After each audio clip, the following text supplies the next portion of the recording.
Deuxième temps ce mardi d'une semaine que les nouveaux chemins de la connaissance consacrent à l'immense Nietzsche avec ce soir Céline Denard, qui est chercheuse en philosophie, sur la question du corps sous la direction de Patrick Voetling à l'université de Reims.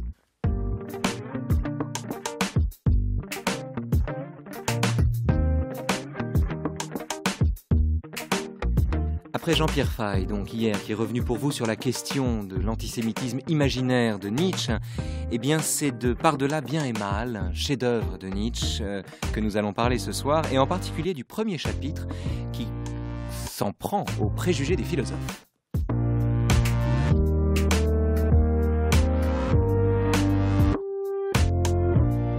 Bonjour Céline Denard. Bonjour. Bonjour, bienvenue sur France Culture, bienvenue au nouveau chemin de la connaissance. Merci et bienvenue à la radio de façon générale. Merci.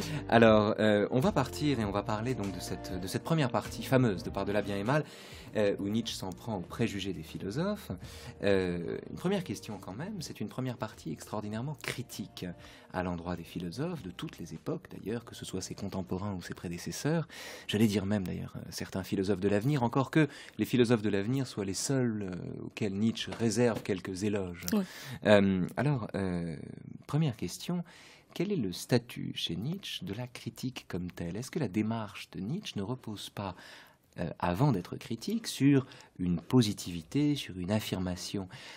Comment se fait-il qu'il commence ce livre par la critique des philosophes? Est-ce que ça n'est pas anti-nietzschéen en un sens? Alors, ce qu'on pourrait dire, je vais retenir tout d'abord le terme que vous avez utilisé, qui me semble important, qui est le terme de critique, sur lequel Nietzsche revient dans les sections ultérieures de Par-delà bien et mal d'ailleurs. Par critique, Nietzsche entend non pas quelque chose de négatif et de simplement destructeur, mais plutôt ce qu'il appelle régulièrement une entreprise d'évaluation, qui implique effectivement une mise en question, c'est-à-dire de ne pas tenir pour acquis, de ne pas accepter ce qui a accepté par un grand nombre de ses prédécesseurs. Mais mettre en question et évaluer, ça n'est pas détruire, puisqu'en l'occurrence, évaluer implique de prendre en compte positivement, de reconnaître en quelque sorte la valeur de cela même qu'on questionne. Oui, mais enfin quand même, il ne manque pas d'acide pour les métaphysiciens, il traite Spinoza de charlatan, il s'en prend aux matérialistes, aux épicuriens, enfin il ne rate personne. Kant, j'en parle même pas, donc il n'épargne pas ses coups quand même, il n'a pas retenu son bras dans cette partie-là. Oui, certes, il y a en plus dans le style nietzschéen, dans cette première partie, manifestement une manière presque, on pourrait dire, d'arrogance qui est très certainement intentionnel à divers égards, mais le fond du propos, pourrait-on dire, est néanmoins de se demander, en l'occurrence c'est bien la formulation qu'il emploie par exemple à propos de la question de la vérité dans le tout premier paragraphe, pourquoi juge-t-on nécessaire de détenir et de rechercher une vérité qui soit entendue comme une vérité absolue? Est-ce une nécessité? Qu'entend-on au juste par vérité, et ne pourrait-on pas se contenter tout aussi bien, comme il le dit, de l'erreur ou aussi bien de la fausseté. Nietzsche a dit, mais ça n'est pas ici, que la vérité était en un sens un mensonge supérieur au mensonge lui-même. Que voulait-il dire quand il disait ça?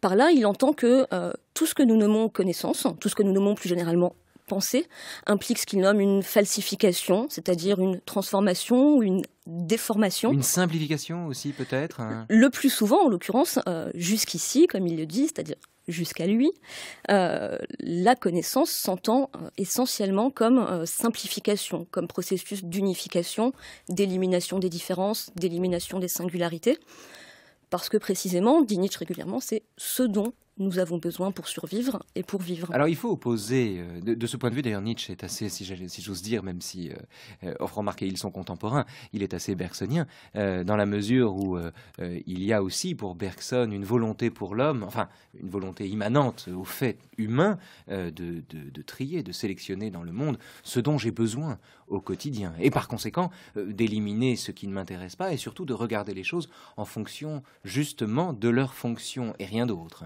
Oui, on pourrait dire qu'il y a une ressemblance, je dirais une ressemblance de surface de ce point de vue entre Bergson et Nietzsche sur cette question. La différence extrêmement importante en l'occurrence, c'est que la manière dont Nietzsche explique, si j'ose dire, en dernier recours, ce processus de simplification est radicalement différent de celui de Bergson. En l'occurrence, Nietzsche dirait que la manière dont il repense le problème du connaître est bien plus radical que celui de Bergson, puisqu'il le renvoie non seulement à des besoins, mais aux processus pulsionnels qui sont ceux du corps, ce que Bergson n'envisage pas pour des raisons qui sont les siennes. J'ai le souvenir, alors je le cite de mémoire, mais je me trompe certainement, d'un paragraphe du Gai Savoir, pardon, le paragraphe 355, dans lequel il compare la connaissance à la digestion.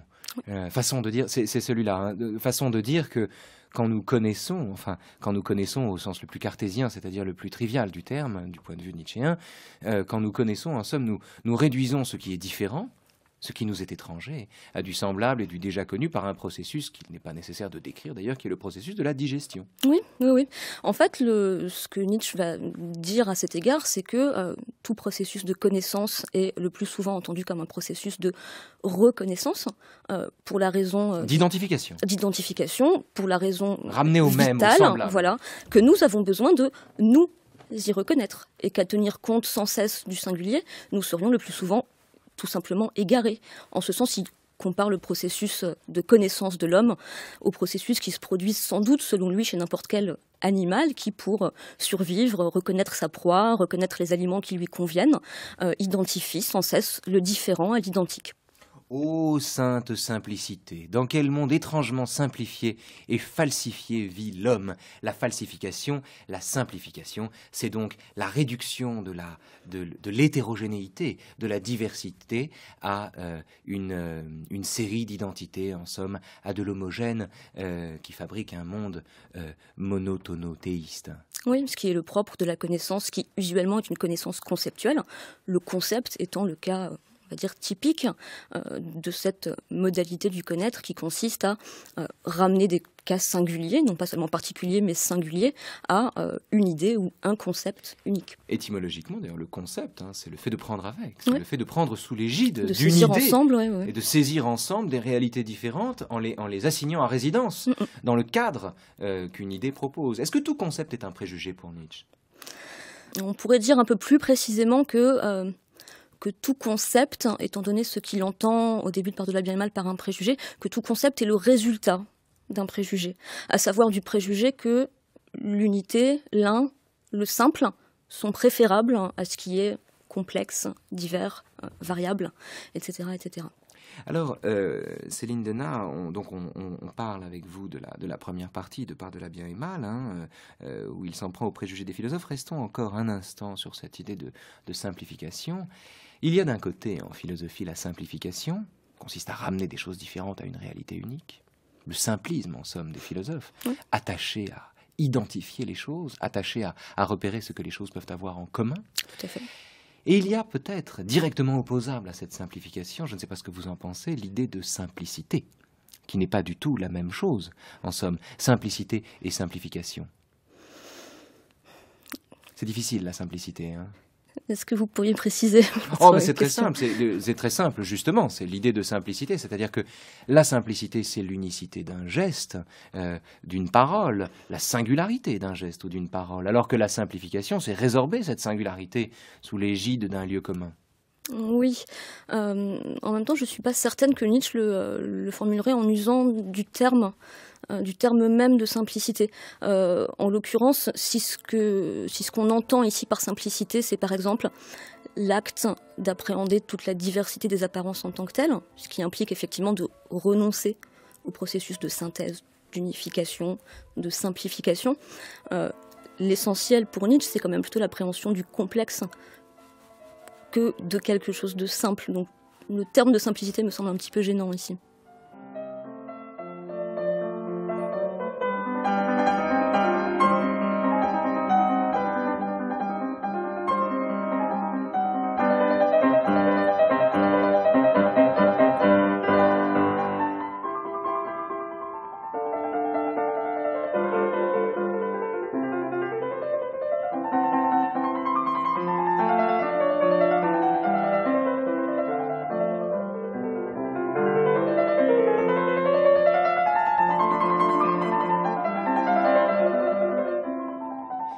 Quelques notes de Mozart, un magnifique auteur, simple et complexe à la fois, d'une simplicité, d'une évidence, et en même temps d'une complexité vertigineuse.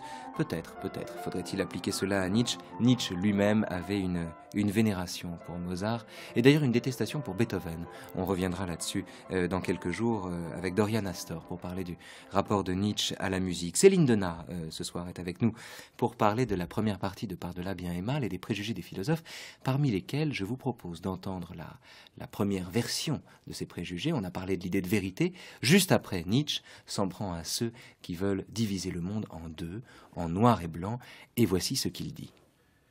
Comment une chose pourrait-elle procéder de son contraire? Par exemple, la vérité de l'erreur, ou la volonté du vrai de la volonté de tromper, ou le désintéressement de l'égoïsme, ou la pure et radieuse contemplation du sage de la convoitise. Une telle genèse est impossible. Qui fait ce rêve est un insensé, ou pis encore.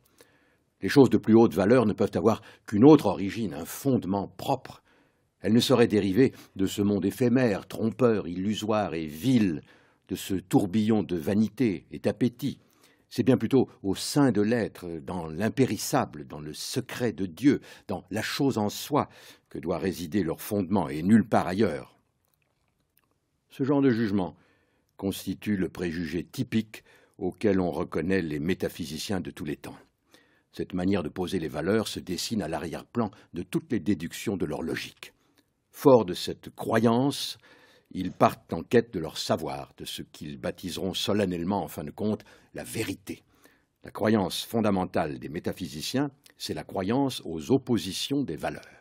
Opposition des valeurs, que d'autres traduisent d'ailleurs par antinomie des valeurs. Céline Denat, on a là une prosopopée des métaphysiciens chez Nietzsche. Il les fait parler, comme Sartre faisait parler l'homme de mauvaise foi, celui qui dit c'est pas de ma faute. Ici, c'est le métaphysicien qui dit on ne peut pas faire procéder l'erreur de la vérité, ça n'a pas de sens. Il faut les opposer terme à terme, comme on oppose un univers idéal à un monde qui ne l'est pas et qui aurait l'inconvénient d'être réel.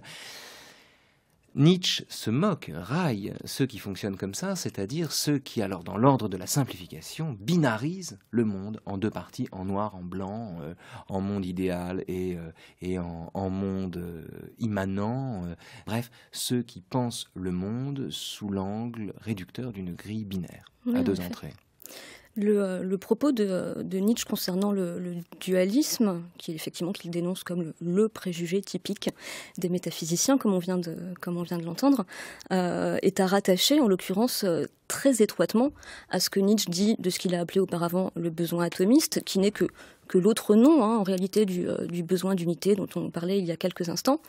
Dans le cadre de l'analyse régressive qui se poursuit au fil de cette première section, ce qu'il faut apercevoir, c'est que le dualisme est un moyen de conforter, pourrait-on dire, ou même de réaliser le besoin d'unité. C'est-à-dire que c'est précisément en opposant des valeurs binaires, en créant des antinomies. Le devenir d'un côté, l'être de l'autre, le noir d'un côté, le blanc de l'autre, l'axe du mal d'un côté, le monde du bien de l'autre, et ainsi de suite. Et l'important qu'il faut apercevoir dans ces dualités, c'est que toujours, constamment, on le voit d'ailleurs dans les trois exemples que vous venez d'évoquer, l'un des deux termes est valorisé au moins relativement, si ce n'est absolument. Dans le cas du bien et du mal, c'est manifestement une valorisation absolue, c'est le cas pour la vérité également, de sorte qu'en binarisant, comme vous l'avez dit, la réalité, on se donne le moyen d'exclure l'un des deux termes. Je fais le choix de la vérité contre la fausseté, du bien contre le mal. En d'autres termes, ce qui demeure finalement dans ce processus, c'est effectivement un terme, une unité ou une valeur unique dont on refuse de voir les liens possibles avec son prétendu opposé. C'est passionnant ce que vous dites là, Céline Denat, parce qu'on est au cœur justement du procès moral, ou du procès que Nietzsche fait à la morale elle-même. Prenons un exemple, le procès Eichmann, par exemple. Le procès Eichmann, il y a ce texte tout à fait étonnant d'Hannah Arendt, Eichmann à Jérusalem, un essai sur la banalité du mal, dans lequel elle explique que Eichmann n'était ni Iago ni Macbeth. C'était pas un génie du mal. L'homme qui se chargeait de la logistique, de la déportation, cet homme qui est objectivement, si j'ose dire, un monstre, en réalité, nous enseigne Hannah Arendt, ce monstre ne l'est pas, ou plutôt il a l'inconvénient d'être un humain.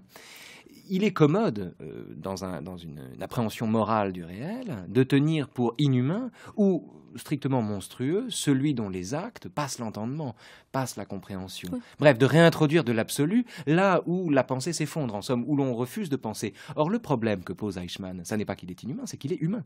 Oui, bien sûr. Et c'est l'une des leçons de Nietzsche, ça. Nietzsche dit explicitement, et parfois il prend des exemples, ce qui aide à comprendre d'ailleurs un peu mieux son propos, qu'il peut y avoir une immoralité des vertus dites morales, et inversement, si j'ose dire.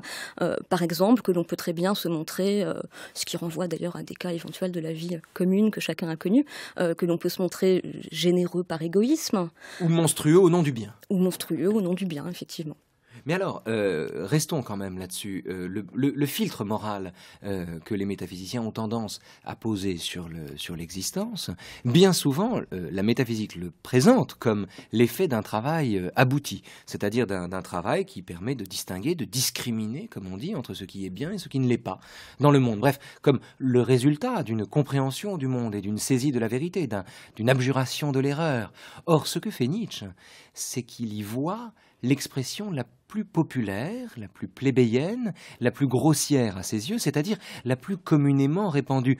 On dit souvent, par exemple, à la suite des métaphysiciens dont il se moque, que les apparences sont trompeuses. Et celui qui dit que les apparences sont trompeuses a le sentiment d'être original en le disant. Or, l'une des leçons de Nietzsche, c'est de montrer que rien n'est moins original que l'idée selon laquelle les apparences sont trompeuses. Oui, en effet. Si on reste sur le début de votre question à propos concernant précisément la morale, ce que Nietzsche entend montrer, c'est que ce soit au début ou au fil de la réflexion de la plupart, si ce n'est de tous les philosophes, il y a à un moment donné une conviction non justifiée qui intervient. C'est-à-dire que, en dépit de la prétention de sous le filtre de l'objectivité, qui se présente comme objective, etc., Nietzsche dit les philosophes dans leur quasi-totalité, se sont présentés comme des porte-paroles retors de leurs préjugés. Ce sont des avocats qui récusent cette dénomination. En d'autres termes, écoutons-le, Céline Denat, justement, et puis on va commenter ça ensuite avec vous. Après avoir longtemps lu entre les lignes des philosophes et épié tous leurs tours et détours, j'en arrive à la conclusion que la majeure partie de la pensée consciente doit être imputée aux activités instinctives. S'agit-il même de la pensée philosophique? Sur ce chapitre, nous devons réviser nos jugements comme nous avons dû les réviser en matière d'hérédité et de qualité innée.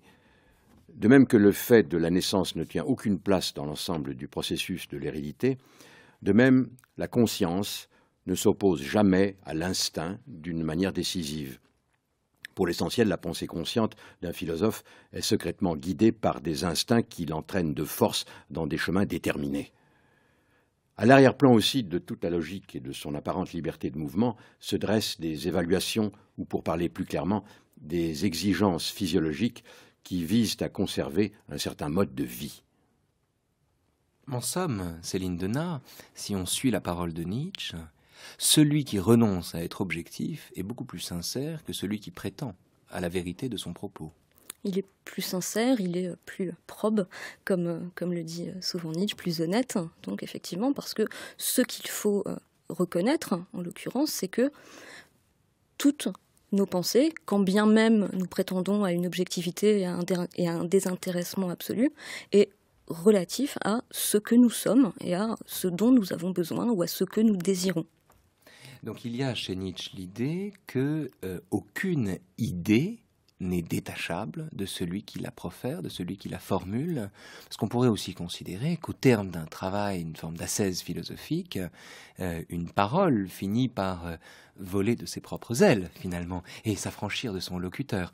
Est-ce qu'il y a chez Nietzsche l'hypothèse selon laquelle, est-ce qu'il donne sa chance à l'hypothèse selon laquelle un discours peut un jour se débarrasser de celui qui le profère ? Non, je pense que Nietzsche n'admet aucune exception à l'idée suivant laquelle toutes nos pensées, toute philosophie, entre autres, qui naturellement ne fait aucunement exception à cette idée, est une sorte d'autoconfession, comme il le dit, de mémoire involontaire de la personne qui la profère ou qui l'élabore. Peu à peu, j'ai appris à discerner ce que toute grande philosophie a été jusqu'à ce jour, la confession de son auteur, des sortes de mémoires involontaires et qui n'étaient pas pris pour telles. De même, j'ai reconnu que les intentions morales ou immorales constituaient le germe proprement dit de toute philosophie. De fait, si l'on veut comprendre ce qui a donné le jour aux affirmations métaphysiques les plus transcendantes d'un philosophe, on fera bien, et sagement, de se demander au préalable à quelle morale veulent-elles ou veut-il en venir, C'est pourquoi je ne crois pas que l'instinct de la connaissance soit le père de la philosophie, mais qu'un autre instinct, ici comme ailleurs, s'est servi de la connaissance et de la méconnaissance, comme d'un simple instrument. Quel est cet autre instinct dont il parle, Céline Donat ?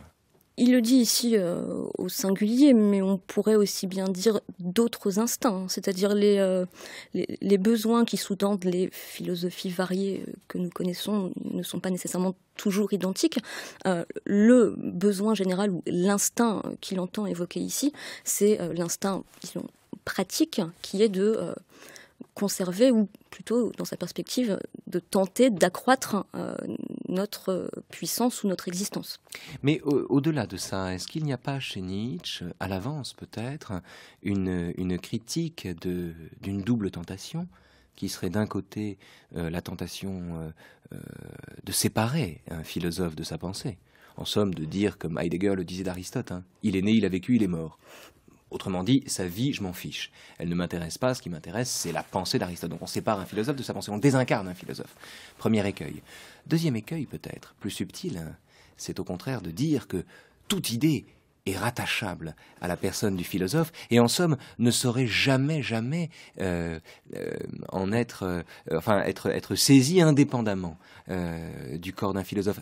Nietzsche n'est pas non plus du côté de ceux qui disent que toute pensée, alors certes toute pensée c'est la confession d'un philosophe, mais enfin toute pensée n'est pas non plus réductible à la biographie d'un philosophe. Certes, mais justement vous avez tout à fait raison de faire cette remarque parce que Nietzsche distingue bien deux choses.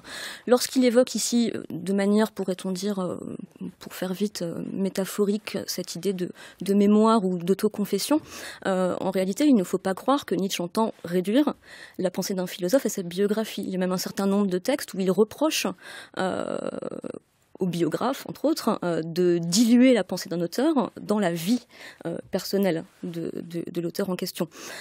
Quand Nietzsche... Est-ce que ça n'est pas paradoxal, ça, quand même ? Mais parce que ce qui intéresse Nietzsche, ce n'est justement pas la vie, c'est-à-dire les événements, par exemple, le caractère événementiel de la biographie et de la vie d'un auteur. Ce sont précisément... En gros, ce ne serait pas le biographe qui dirait « oui, il est misogyne parce que Lou Andrea Salomé lui a brisé voilà, le cœur ». Exactement.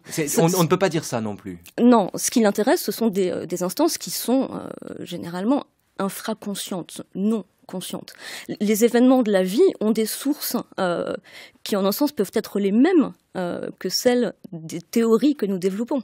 Et ces sources, on ne les découvre qu'à être un philosophe généalogiste ou qu'à être un psychologue, comme le veut Nietzsche, et non pas en se contentant de décrire superficiellement la vie d'un penseur ou d'un philosophe, plus précisément ici. Vous avez parlé de psychologie à la fin de la première section de Par de la bien et mal.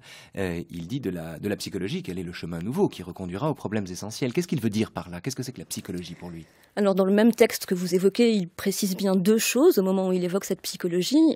Il dit d'une part qu'il s'agit d'une psychologie des profondeurs. Oui, ça veut dire quoi, ça ? Psychologie des profondeurs, ça renvoie à ce que j'évoquais rapidement à l'instant, c'est-à-dire à cette idée que nos pensées, nos actions, nos comportements ont pour source multiple des instances infraconscientes que Nietzsche désigne sous le terme de pulsion. Donc la profondeur renvoie à cette idée d'inconscient. La deuxième chose importante, c'est que Nietzsche détermine cette psychologie d'emblée comme une physiopsychologie, ce qui implique que ce qu'il entend par psychologie, ça n'est pas une étude de l'âme, comme distincte et séparée du corps, sans quoi on retomberait dans un nouveau dualisme naturellement.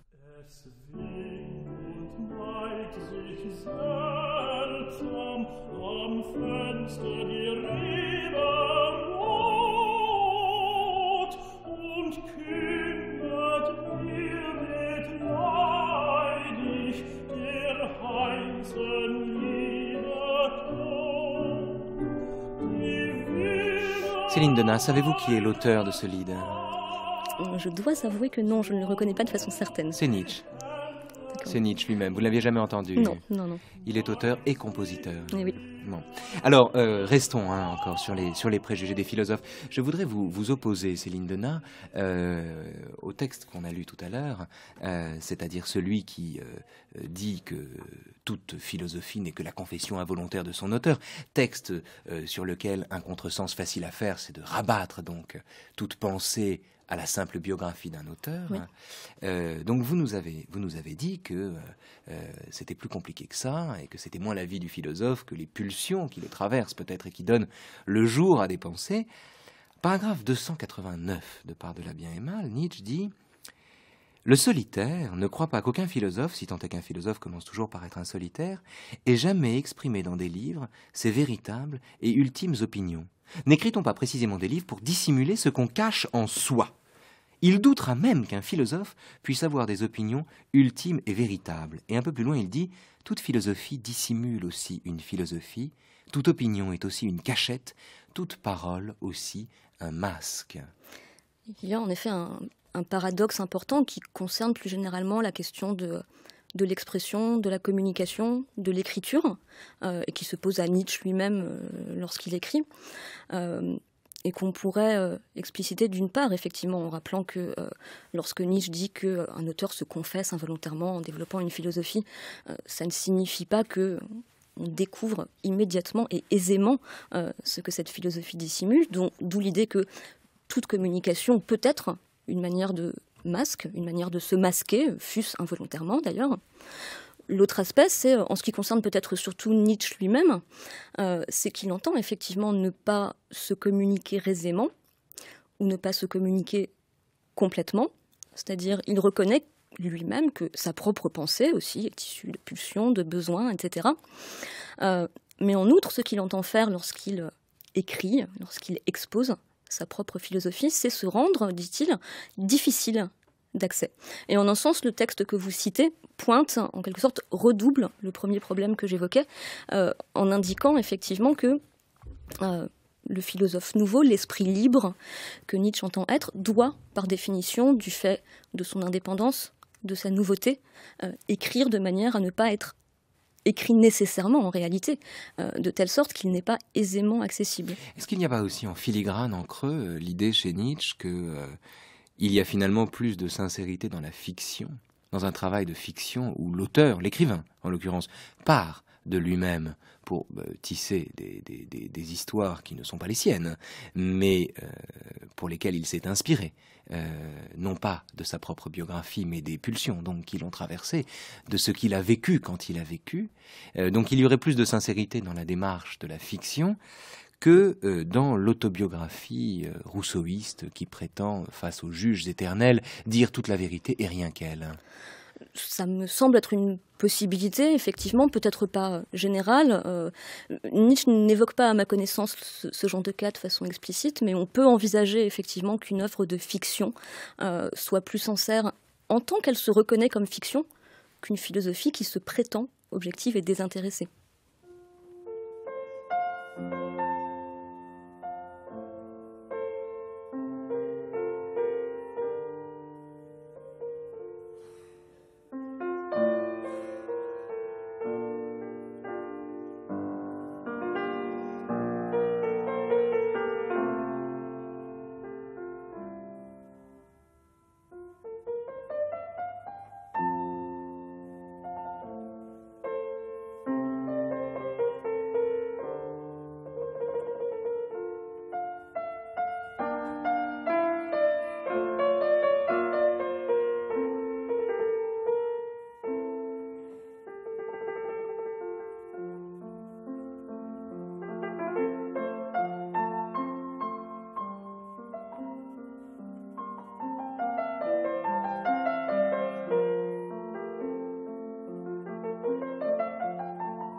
Merci Céline Denat d'être venue nous voir pour nous présenter cette première section de Par de la bien et mal, livre magnifique s'il en est, sublime jusqu'à son dernier paragraphe qui fait la critique d'ailleurs du livre qui vient d'être terminé. Livre vraiment extraordinaire. On aurait pu dire beaucoup de choses sur cette première section. Tout le monde en prend pour son grade, Spinoza, les stoïciens, Épicure, Kant, les atomistes et ainsi de suite. Retenons quand même en guise de conclusion que les différentes notions philosophiques selon Nietzsche ne présentent rien d'arbitraire, qu'elles ne surgissent pas par génération spontanée, mais se développent selon de mutuels rapports de parenté. Façon de dire pour Nietzsche, évidemment, que le sang de ceux qu'il critique coule dans ses veines. C'est ce qu'il dira dans une lettre à Overbeck de 1883.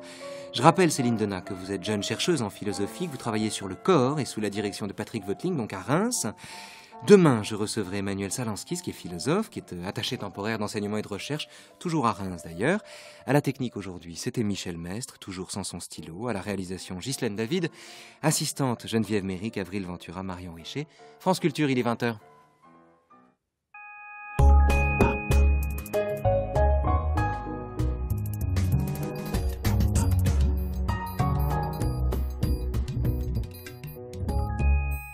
Tout de suite, à Voix Nue sur France Culture.